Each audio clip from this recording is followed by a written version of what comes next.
മുസ്ലിം league മന്ത്രിമാർക്കെതിരെ പാർട്ടിക്കുള്ളിൽ കലാപക്കൊടി. മന്ത്രി PK ബഷീറിനെതിരെയും ഷംസുദ്ദീനെതിരെയും യുവജന സംഘടനകൾക്കിടയിലും കടുത്ത വിമർശനമാണ് ഉയർന്നത്.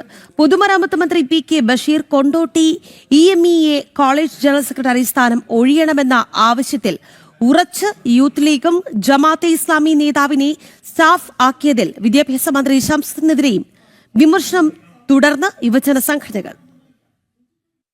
മുസ്ലിം ലീഗ് മന്ത്രിമാർക്കെതിരെ തുടക്കം മുതൽ പാർട്ടിക്കുള്ളിൽ നിന്നും കടുത്ത വിമർശനം ഉയർന്നു വരുന്നുണ്ട്. ഓരോ വിഷയങ്ങളിലും മന്ത്രിമാർ സ്വന്തം താൽപര്യങ്ങൾ മാത്രം പരിഗണിച്ചാണ് തീരുമാനങ്ങൾ എടുക്കുന്നതെന്നാണ് വിമർശനം. കഴിഞ്ഞ ദിവസം മന്ത്രി PK ബഷീറിനെതിരെയും യൂത്ത് ലീഗ് പ്രമേയം അവതരിപ്പിച്ചിരുന്നു. ലീഗിന്റെ അധീനതയിലുള്ള കൊണ്ടോട്ടിയിലെ EMEA കോളേജിലെ ജനറൽ സെക്രട്ടറി സ്ഥാനം അദ്ദേഹം ഒഴിയണമെന്നാണ് ആവശ്യം. വിദ്യാർത്ഥികളിൽ നിന്നും വൻ കോഴ വാങ്ങിയാണ് പ്രവേശനം നൽകുന്നതെന്നും MSFും യൂത്ത് ലീഗും ആരോപിക്കുന്നുണ്ട്.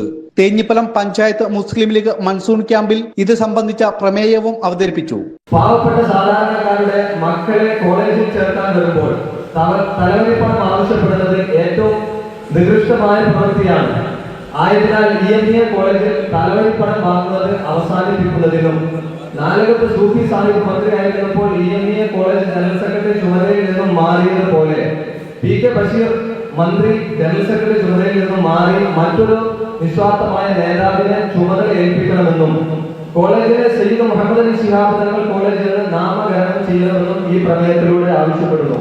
എന്നാൽ പാർട്ടി നേതൃത്വം യുവജന സംഘടനകളുടെ പ്രതിഷേധം വകവയ്ക്കാതെ മുന്നോട്ടു പോകുന്നു. ജമാഅത്തെ ഇസ്ലാമിയുടെ രാഷ്ട്രീയ മുഖമായ വെൽഫെയർ പാർട്ടിയുടെ സംസ്ഥാന കമ്മിറ്റി അംഗം KK അഷ്റഫിനെ മന്ത്രി N ഷംസുദ്ദീന്റെ സ്റ്റാഫിൽ ഉൾപ്പെടുത്തിയതിലും MSFിലും യൂത്ത് ലീഗിലും പ്രതിഷേധം ഇപ്പോഴും അലയടിക്കുന്നുണ്ട്. ഇക്കാര്യത്തിലും നേതൃത്വം തീരുമാനമെടുക്കാത്തതിൽ കടുത്ത അതൃപ്തിയിലാണ് ലീഗിന്റെ പോഷക സംഘടനകൾ.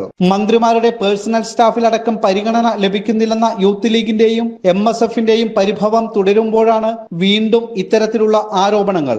ജനം, മലപ്പുറം.